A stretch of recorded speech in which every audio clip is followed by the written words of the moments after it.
All right, so we're in the first study in the series. Imagine all the people. It's in the Sermon on the Mount, and the passage for the first series is Matthew chapter. Or the first study is Matthew chapter 1, verses 1 to 12. So, if you haven't read it, go ahead, pause the video or whatever. Just go ahead and read it for yourself. Read it a couple times.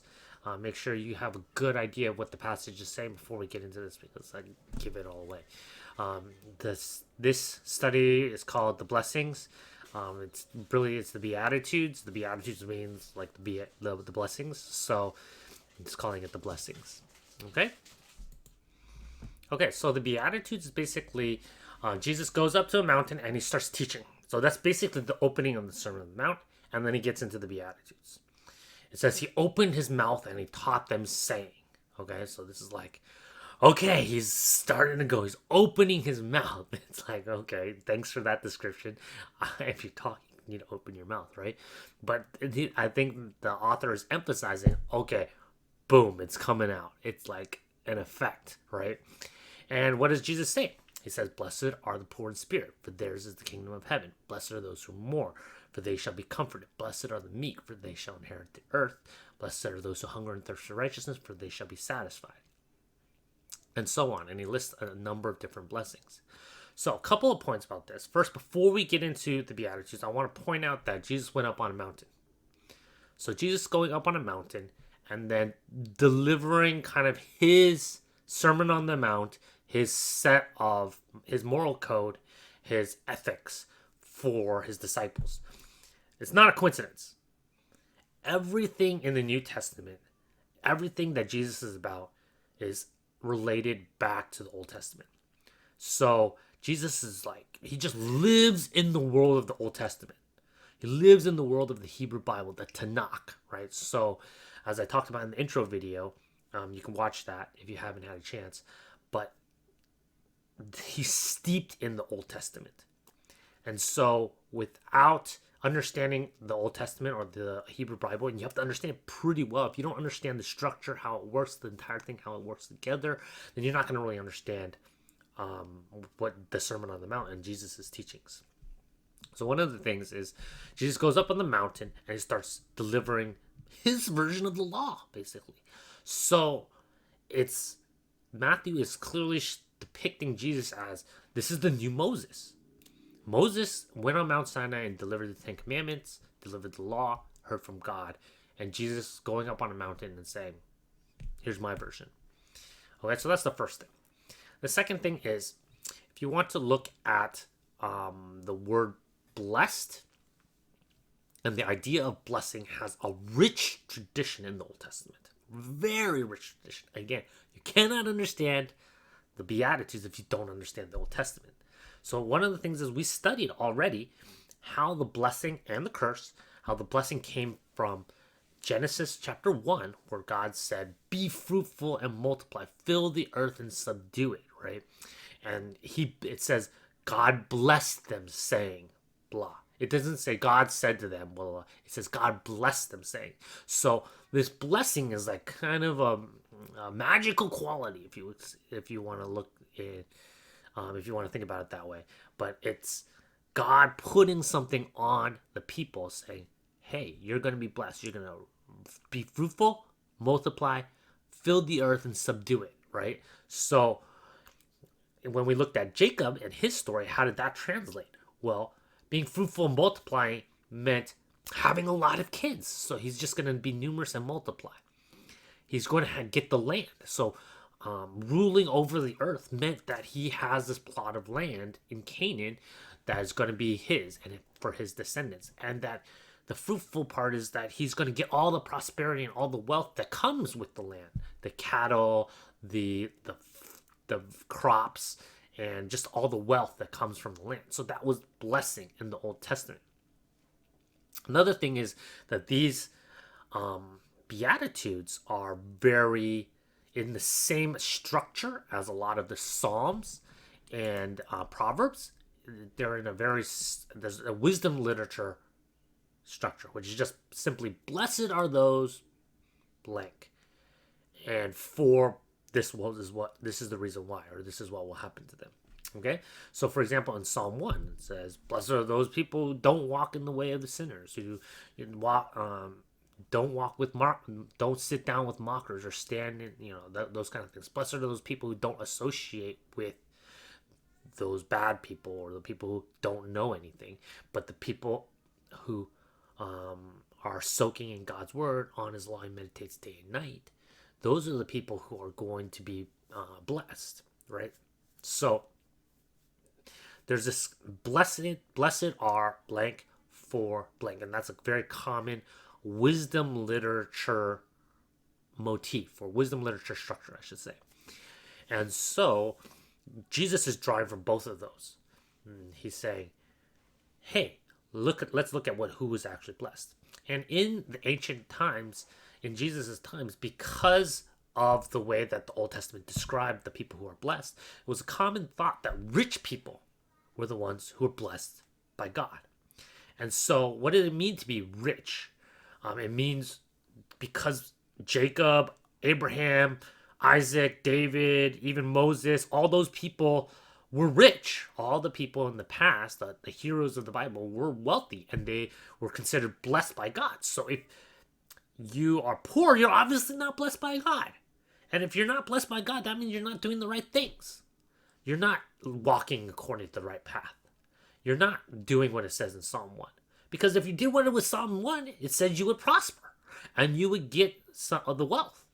Okay, so that's at least one of the threads in the Old Testament. I'm not saying that that's actually what the Old Testament says, but that's one of the interpretations that was happening at Jesus' time.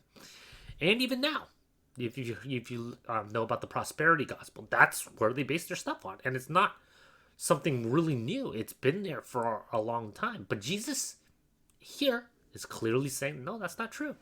He's saying, blessed are the poor in spirit. Blessed are those who mourn. Blessed are those who are meek. It's flipping on upside down, saying, and the word poor in spirit, the word poor actually means economically poor, but it combines it with spirit. So there's some sense of like just the poor people, or people who are poor spiritually, or people who don't have much in terms of the spiritual realm. And Jesus is basically saying the people who you think are not spiritual, they're the ones who are actually blessed. People who are mourning for their own sin, for the sin of Israel, they'll be comforted. These are the people who this new kingdom belongs to. So Jesus is setting out a vision for the new kingdom of heaven, and he's saying that these people, the new kingdom of heaven that he's ushering in, is very different than what you think it is. It's upside down. It's flipped on its head. All the people you don't think are going to get it will get it. Okay? So there are basically kind of two sections. If you have to divide it up, it's kind of hard to divide it up. There's a lot of debate about how you should divide it up. But if we divide it up into two sections, blessed are the poor in spirit, those who mourn, and the meek. That set is like the weak feeling. It's like those who are mourning, those who are sad, those who are broken. And I would say that that's actually a very big theme in the gospel, in particular in Jesus' gospel, which is that Christians should exemplify these kind of things. Christians should be mourning for their sin, recognizing who they are, spiritually humble people. And he's definitely preaching against some of the scribes and the Pharisees who are spiritually arrogant. So that is a very self-righteous, spiritually arrogant, those type of people, that they're not getting the kingdom. But the people who are poor in spirit, who don't think they know much, who are just humble, who know their own sin, know how much they screwed up, those are the people that will inherit the kingdom of heaven. And then the second half is like the people who are standing up for what is right. Okay, so hunger and thirst for righteousness. They're merciful, right? So they're risking their own skin to show mercy on someone. The pure in heart, meaning not just pure in hands, not just outwardly pure, but inside they're pure. And again, this is kind of an attack at maybe some of the Pharisees, where they were pure and clean on the outside, but on the inside they're not. They're not thinking the right thing. They're being maybe hypocritical. peacemakers, not just people who like peace, but people who are actually going out and making peace, and people who are persecuted. So this has to do with the power dynamic. All of these things, it's just switching the power dynamic and saying, hey, the powerful are not powerful anymore. It's the weak that are going to inherit the kingdom of God. People who are persecuted, the people who are not using war to get their means, but rather going through the method of peace. And so that's kind of like the second half. So that's basically how I would sum up the Beatitudes. So the Beatitudes, the blessings, are really intricately tied in with the Old Testament, and it's intricately tied in with the wisdom literature and the idea of blessing in Genesis, and Jesus is flipping that on his head. And remember, the main theme of the Sermon of the Mount is, what is the new kingdom of heaven going to look like? What is Jesus's kingdom of heaven going to look like? And it looks completely different than the previous kingdom, or what the kingdom of Israel is currently, and how it had looked like in the past. Okay, so the next thing is, what is actually, so we see the blessing coming down in Genesis about the good life, right? Living prosperous, wealthy, all those things. And then also in Psalm 1, it's like, and in the wisdom literature, if you do XYZ, you'll have a good life. And that's kind of what blessed means, the word blessed. So when we look at what is the good life, Jesus is casting a vision for the good life. The good life is not just wealth. It's not actually wealth. The good life represents other things, and it's a future orientation. Almost everything that Jesus outlines here is a future orientation. He says they will be comforted. They will inherit the earth. They will be satisfied, or maybe in ESV it says they shall. It's a future thing. So the last thing is that God's kingdom actually is coming, and Jesus is setting a vision for the future. But the future is like imminent. It's at hand. It's near. And so the Old Testament's picture of the good life is coming, but it's not the way that people think it is, right? And so I want us to examine in, like, how do we live this out? How do we live this story out? Is basically look at the culture around us. Look at maybe Bay Area culture. Look at American culture as a whole, even American Christian culture, and maybe our church culture. What characteristics from the blessings, from the Beatitudes, fit, and which ones don't? What about for American Christians? Which characteristics of these characteristics exemplify American Christians, and which ones do not? And then finally look at it for ourselves. Does that fit for us or not? And what we're doing with these questions here is kind of obviously start wider, start less personal, and then get a little bit more personal. So for myself, I mean, I think I've heard it said that the first three are really unintuitive. That's what Alex said in the pre-study. And the last half are a little bit better. And I think in our culture, we kind of do have a bit of that, which is like, hey, we love justice. We want peace. But we do it in a very arrogant and a very self-righteous way. It says, you are a perpetrator of injustice. Therefore, you're a bad person. And it's not, we don't approach it from a perspective of meekness and brokenness. And actually, if you look at the elements of the gospel, one of the biggest elements of the gospel is this humility and this idea of brokenness, where it's like we recognize our own sin. And even Jesus, who had no sin, he humbled himself, right? Getting beat, just keeping his head down. He was very meek and gentle. But yet at the other times he was very strong. And that there's two sides to that. But and that's kind of what makes it difficult.